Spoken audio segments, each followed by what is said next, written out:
in, yeah. In a quarter mile, use the left lane to continue toward Eastbrook Boulevard. So I'm on a little bit of a road trip here, going from state to state in the US. Behind me here, I'm at Prim Resort Casino. Bonnie and Clyde's death car is inside on display. Right, cut the story short. I put in Nevada into the nav and I spotted it on the route. It come up on Google Maps. The death car is inside, where they were killed, the original. So basically it's a Ford Deluxe. I think it's a model 40 or something like that. It's called 1930, the 40s model. I've no internet here. I have to roam and off, obviously. I've not been charged for it, so I can't check the actual facts. But what I do know is it is the original car. It's been used in plenty of movies, and from the information I've retained inside, that's the model it is, model 40.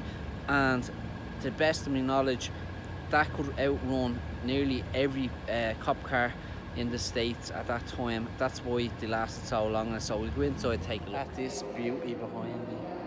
It is, of course, the Bonnie and Clyde car, tucked away here in a museum on the way into Las Vegas. Actually, it took me about 10 minutes down my way to get into it.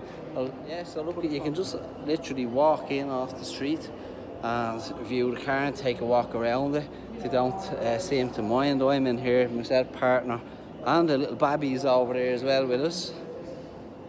There.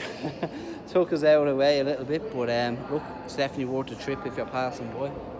See the original.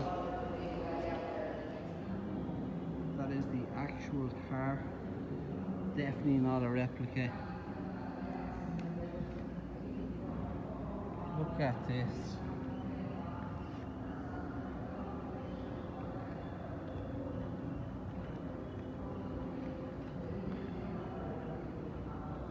Bonnie and Clyde, actual car. Tucked away in a museum in Vegas. Look at all that. Wow.